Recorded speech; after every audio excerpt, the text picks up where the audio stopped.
You're watching special pre-event coverage of the 2026 NADA show exclusively on CBT News.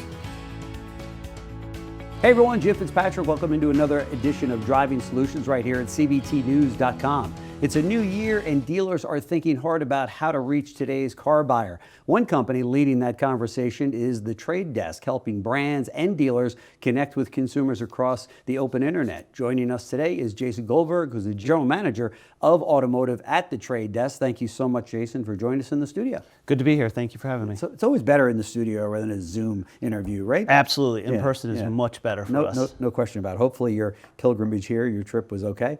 Easy trip down here, simple. Atlanta is a great place to visit. Yeah, it really is. It's one flight from anywhere. You know, that's it really the advantage is of being in Atlanta. So talk to us and tell our viewers or give us a brief overview of what the Trade Desk is. We are an AI-powered advertising technology firm. We really specialize in providing access to the open internet for our consumers. And the open internet we define as content that really lives outside of a walled garden. Okay. The Trade Desk is primarily built to service the needs of marketers, brands, and agencies, really driving home for them the ability to reach and engage with the consumers more in a one-to-one method across the open internet. Okay. And that is all done through data, attribution, measurement, and all really wrapped up for them in a platform and a buying experience that is unique in terms of the world of DSPs. Okay, great. And what problem does the Trade Desk solve today, and why is it time to really pay attention to this type of advertising? Yeah, it's a great question. I think when we think about the problem, we have to go back a few years. And when you think about traditional automotive retail advertising, it started really in the world of the newspapers, local advertising, radio. Great job of building the brand, really challenging to measure that type of marketing. I was in the car business doing that, and forget it. It was Yeah, just a spray and pray approach. You hope you're reaching your consumer, but you're really not sure who you reach. That's right. Then you had the advent of digital media, and that gave rise to people really leaning into search and social, really leaning into Google search, vehicle listing ads, third-party endemic sites. And the pendulum kind of swung and overcompensated into that world. And so that left us in a position where there's three things that we're really dealing with right now. There's some of the challenges. First and foremost, there's an over-reliance on performance marketing. The second thing is everybody is using the same playbook. It's Google search, it's social, it's vehicle listing ads. There's no way to differentiate in the marketplace. And I think most importantly, what the biggest problem is, you're missing the opportunity to engage with your core consumers across all the different content that they're consuming. And that's really where programmatic media is what we're talking about. That bridges the gap. And what that allows us to do is take the power of brand building and awareness and combine that with measurement and precision and wrap that together in one nice bundle for a brand. And so when you start to think about what is like Programmatic or the Trade Desk really offer, three key components of it. It gives a brand an opportunity to precisely target using advanced data and audience metrics to find their consumers across the open internet and really engage with them in a meaningful way. Second part, it allows them to activate thoughtfully. But more than thoughtfully, it also allows them to activate efficiently and effectively in the open internet. Finding them, being efficient in how they reach those consumers, and reaching the right consumers. And then the last part of it that really is critical for this is the ability to measure. Not only measure traditional metrics and KPIs, but really expand that measurement into offline sales and tie that together. And that's where Programmatic sits in the middle of that brand building and performance marketing and bringing it all together for brands. What has changed with respect to the car buying journey, and why is the idea of linear car buying journey no longer realistic? I mean, what hasn't changed, right? Everything has changed dramatically. No question about it used to be a nice linear progression. So, you know, you'd reach them, make them aware, get them in the consideration, move them into the dealership, boom, they buy the car. That has completely flipped on its head. It has changed dramatically. And so those changes have really resulted in consumers showing up to a dealership where they at times they know more than the sales rep might know. Often. They're using ChatGPT. They're using their own methods outside of traditional media to research car buying and show up as a very knowledgeable, experienced car buyer. That's right. So with that change, that requires automotive retailers and marketers to look beyond the traditional channels that they've used in the past, search and social, and really dig in and find those consumers across the open internet. Find us as we're engaging on that premium content across a Netflix or a Spotify. Really start to build that one-to-one engagement with them, bring them along through that purchasing journey, and help provide them the content and the context they need to be a thoughtful buyer about your brand. Right. So how does this impact the automotive advertising landscape? I think things have changed dramatically. So the dynamics of how people are purchasing media and how they're thinking about purchasing media has turned on its head. They're expanding into new and unique channels. So we're moving into the world of CTV more aggressively. We're seeing audio play a significant role in that purchasing journey, online video. So really expanding the presence of a brand online outside of a couple channels and really looking at it through an omni-channel approach.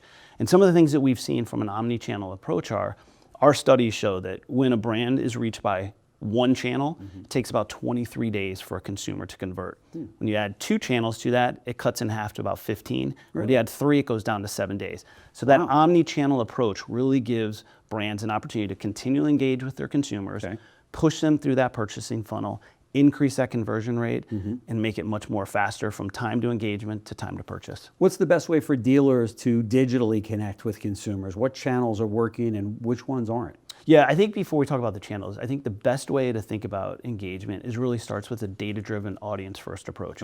So when we think about the best way to engage with the consumer, we have to make sure we're engaging with the right consumer. And that really starts with a robust audience targeting strategy and a robust data-driven strategy that's built within the programmatic landscape. Once that's established and we have the ability to understand who we're consuming, that's where we go back to what I just talked about in terms of the omni-channel approach. That gives us an opportunity to reach the consumers, less in terms of focusing on the content, but more where is the content most relative for them. So if we think about it, a lot of consumers are out there, they might be, the old way of buying was, I think my consumers might be watching football on Sunday. Some of your consumers are watching it, but not all of them are. And so what this approach allows us to do is saying, I have a list of consumers that are super critical for the success of my business. I'm gonna go find you wherever you are and engage on your terms and the content that's most relevant for you.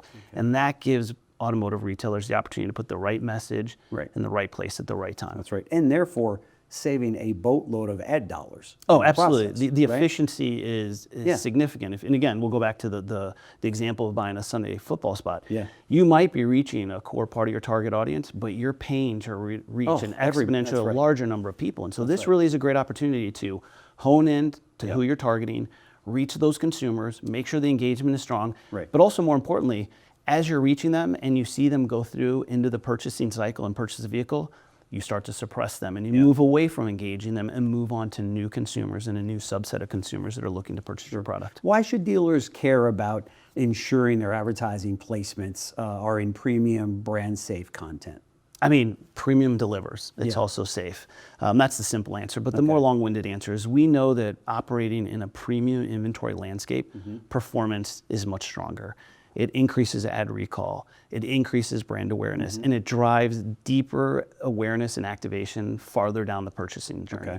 Some of the stats that our studies have shown us, for instance, we look and we know that it's about 1.5 times greater premium content, that is, 1.5 times greater in terms of driving brand perception and purchase intent relative to non-premium inventory. So the premium environment provides a place where consumers are engaging with high quality content, but also where a brand can feel comfortable putting their messaging, knowing the content is safe and knowing that the audience is highly engaged in the content. And why do dealers need to expand their media investment beyond search and social? What's the upside of advertising across the open internet? Yeah, it's a great question. If we take a little bit of a step back and we look just what some of the numbers show us, we know in terms of auto intenders, about 75% of their time is spent on what we've defined as the open internet. And what we've defined, that's everything outside of a walled garden. In addition to that, we know that across the search and social landscape, the consumers are doing much more than just search and social. So one of the things that I think is really important when we talk about expanding beyond search and social in the landscape is that consumers are doing a lot more with their time. Of all that time that they're spending outside of search and social, they're engaging on CTV, online video, display. They're looking at audio. Has become a channel that has become very, very popular. And so if you're focusing and your strategy is isolated to just 2 channels, you're really missing a unique opportunity to completely engage with your consumer, but not only engage with your consumer, where they're watching content, but also engage with them across the entire customer journey. We know that both of those channels are highly relevant lower in the funnel, right before consumers are ready to make that purchase. There's a whole journey that includes a large variety of other content and other publishers out there that it's important to engage with those consumers and see them farther up that journey as a part of the holistic customer journey to buy a vehicle. And if most consumers are like me, and I have every reason to believe they are, I'm sitting on my sofa watching TV with my laptop and my phone, and you've got all of these screens happening at one time, right? Yeah, and again, not to go too technical into something like that, but that's a great example of how programmatic really allows you to hit your consumers and reach them the right and appropriate amount of time. So within the programmatic landscape, we have identity graphs, which allow us to understand who the consumers are all the way down to a device level. We can then match the devices to that same consumer. So similar to you have a you have a laptop, a phone, a TV, a bunch of devices. We're able to bring that all together so that we make sure that through the programmatic pipes that we've built, we're reaching you across those different devices the right number of times with the right messaging, making sure that we don't oversaturate you with messaging, but also that the messaging is consistent. And that's really one of the powers of programmatic, bringing it together across all your devices, reaching you in a holistic way to really engage with you and bring you as a consumer through that purchasing journey. That's fantastic. So as you know, dealers strive for efficiency in their marketing, and back in the day, we would base it on how many units we sold off of our $10,000 full page ad or our media buy, for just kind of a spray and pray approach. But today they are, dealers are getting a little wiser about the spend that they're making. Talk to us about how this type of advertising can show value and also prove results. Yeah, I think on the value side, we'll start there, because one of the things that is really unique about programmatic, but Trade Desk in particular, is that we have taken the open internet and we've put it into one buying platform for you. So think about back when you wanted to buy different circulars or different television programs, you'd have to go through multiple different providers to do that. It all lives in one central ecosystem for you to now purchase and activate and measure against. But what really drives this is the fact that within that platform, data comes into the platform. So we can activate against first-party data. We can activate against third-party data. We have a robust data strategy, as I mentioned. And then through that activation channel, we have an idea of who we reached, how we reached them, where we reached them, really a good understanding of the consumers that we're engaging with.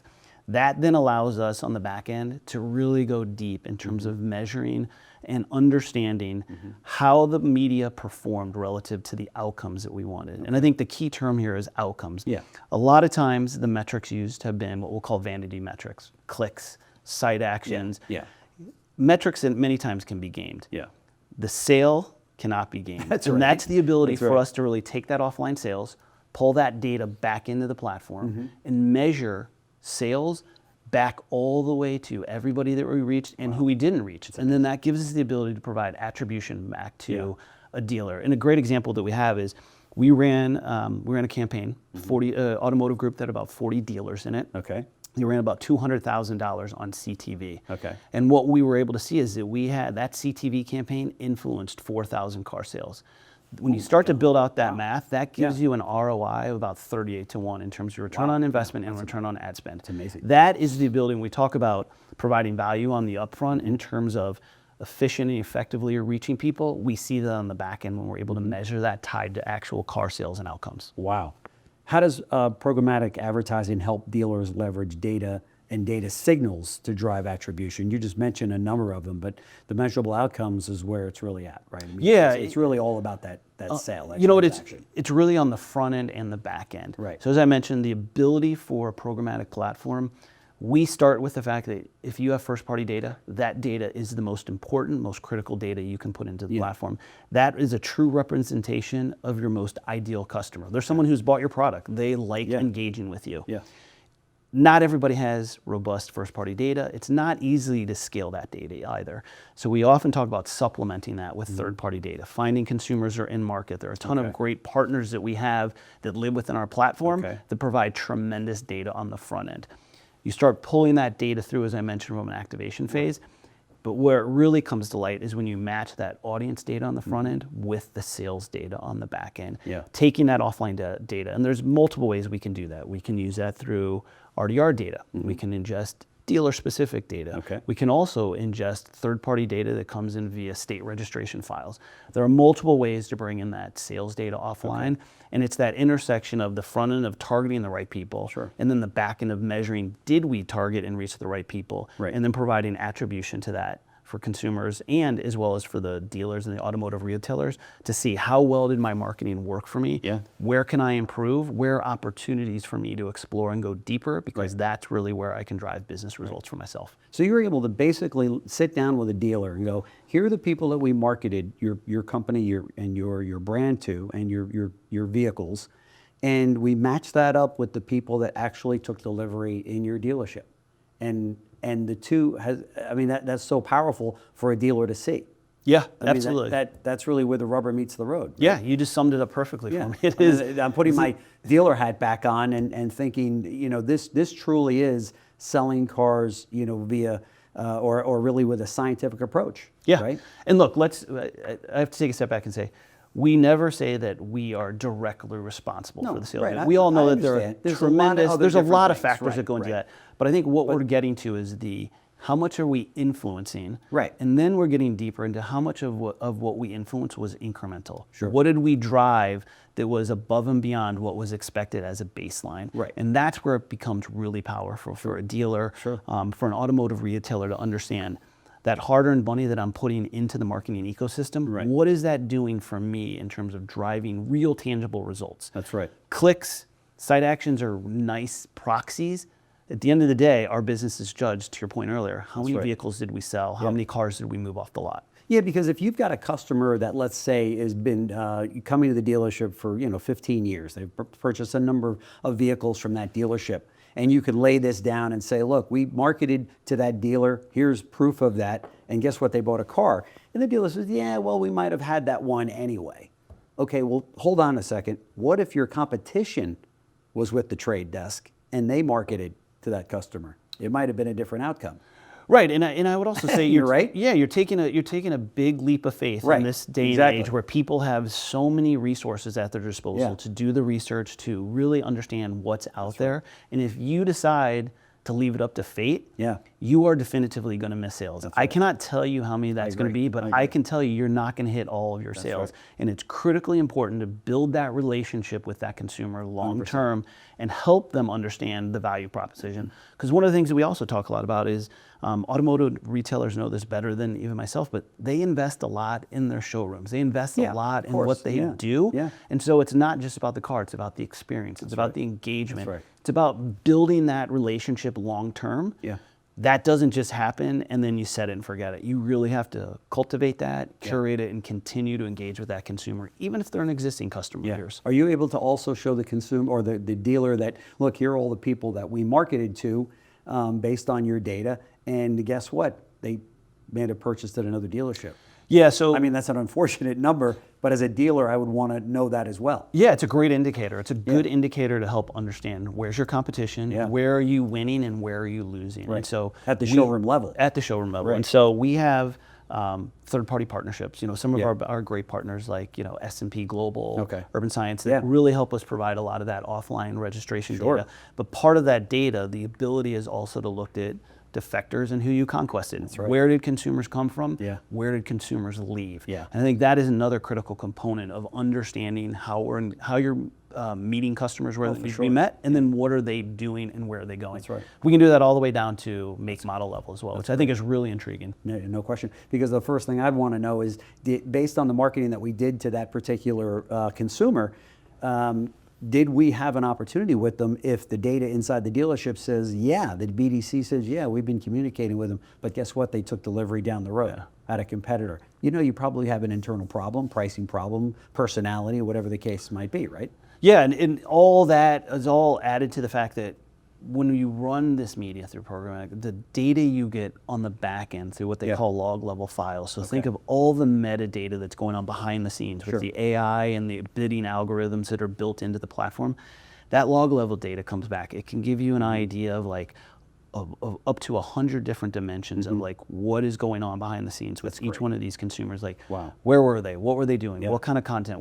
One of the things that we've done a lot for at the OEM level, which has been really valuable, is we're able to chart out a path to purchase. So we can show the first engagement happened on CTV with consumer ABC 1, 2, 3. And then those interactions that take place after that, when the media runs through the Trade Desk programmatic pipes, we're able to then follow that consumer and say, after that CTV, we saw these next 7 interactions of your media, and then it resulted in a sale. So we can start to see what channels work well, what content is working well. There's a lot of data and insights that are available. Make automotive retailers that much more smart in terms of going to market and engaging with consumers. And tell me, you're not just locked into a geographic location for the dealer, right? Let's say that I'm in another state, but I've been a consumer. I'm in your database as a consumer of your dealership, but I live in another state. But I'm pretty much ready to buy a car. Can you then dish up content to me, or is it based on a geographic location? It's both. Okay. So we have the ability to reach consumers on a national level. So if we have an audience segment that is, 100 million in-market consumers in the U.S., we can reach that. We can go as granular down to a zip plus 1. Okay. So I know for primary sales areas, that's really important from an automotive retailer. We can go down to a level where if an automotive retailer is only wants to hit 2 zips, we hit those 2 zips and just consumers in that, and we geofence around that. So there are abilities to go as granular as down to zip plus 1, or as broad as national. And that's where, when we start to think about, I know we're talking a lot about the automotive retail space, but as we start to think about how the OEM and the automotive retailer partner, this is where it's super critical.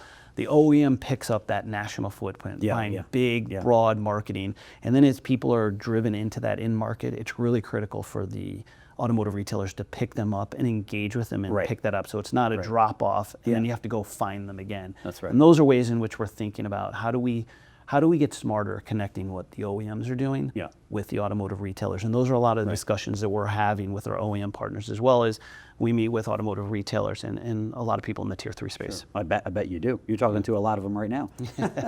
So final takeaway, what's the biggest mindset shift dealers need to make right now that will unlock results and performance for their organizations? I think there's probably 5 that I'll go at. And the first one I think is most important, we talked about, is that the traditional marketing funnel or linear path for a consumer journey has completely changed. It's been really turned upside down. It is a circular journey. Consumers are coming in and out of the buying process. They're shifting between make, model, segment, drive type. They're all over the place. It is critically important to be front and center and engaging with them across that entire journey.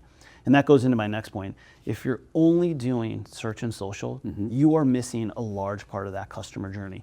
You are picking them up towards the back end when they've already gone through that process of understanding what they want to buy. Now it's just, where do I go to buy it many times? So you're missing a tremendous opportunity to influence and engage farther up. Additionally, a couple others that I would throw in there to get to my 5, of course, is lead with data. Data is critically important. We've talked about the power of audiences, the power of data-driven marketing. Use first party if you don't have first party. Leverage third parties. Start with a data-driven approach, and that really helps power programmatic. Within the Trade Desk, data is one of the most critical things. It helps power our AI and helps us drive that effectiveness and efficiency. Also, what's super important we talked about is measurement. Measure impact. Move away from measuring vanity metrics, clicks, site actions, and really get into outcomes. What is your media doing in terms of driving sales? Which is music to a dealer's ears, because they've been hearing the vanity metrics for so long, and it didn't necessarily mean the outcome was what they wanted. They just knew that they were hitting all of these people, and it didn't necessarily equate to a delivery. 100%, absolutely. And the last thing I'll end on is that programmatic really is the gateway to the open internet. The open internet, as we talked about earlier, 76% of people's time, auto intenders' time, is spent on the open internet. The open internet is a place that can be daunting. It can be scary. There's over 1,000 publishers out there. The Trade Desk takes our partnerships. We partner with over 500 different publishers. Wow. We bring that together in the platform. We create a unified buying experience, one entry point for you to engage with your consumers across the entire open internet ecosystem. And that ecosystem is predicated on premium inventory, premium high quality inventory. Nice. Your brand resonates very well with that. Your consumers are watching it. It is a place that I think you want to be when you're trying to engage with consumers and sell products. Yeah, wow. We're so glad that we brought you in here. These are just the kinds of solutions that we want to be bringing you here at CBT News. We got NADA coming up in just a couple of weeks, which you guys will be at, right? Yep. We're showing their booth number right now. This is definitely a company that you want to put on your short list of companies to visit when you're at NADA.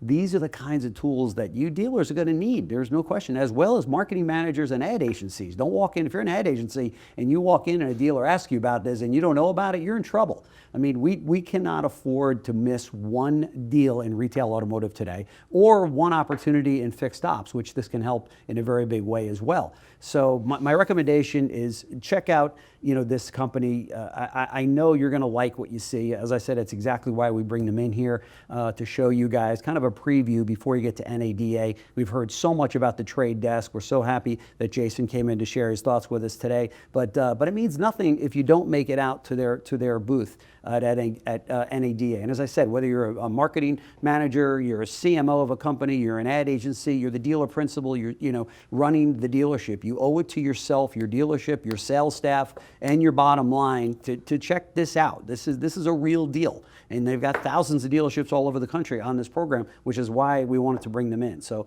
Jason Goldberg, GM of Automotive at the Trade Desk, thank you so much for joining us. Thank you for having me. It was a pleasure. I appreciate it. Love to do a follow-up with you, and we will definitely see you out at NADA. Sounds great. We'll see you there. Awesome. Thanks. Thank you. Thanks. Thanks for watching this special edition of Driving Solutions exclusively on CBT News.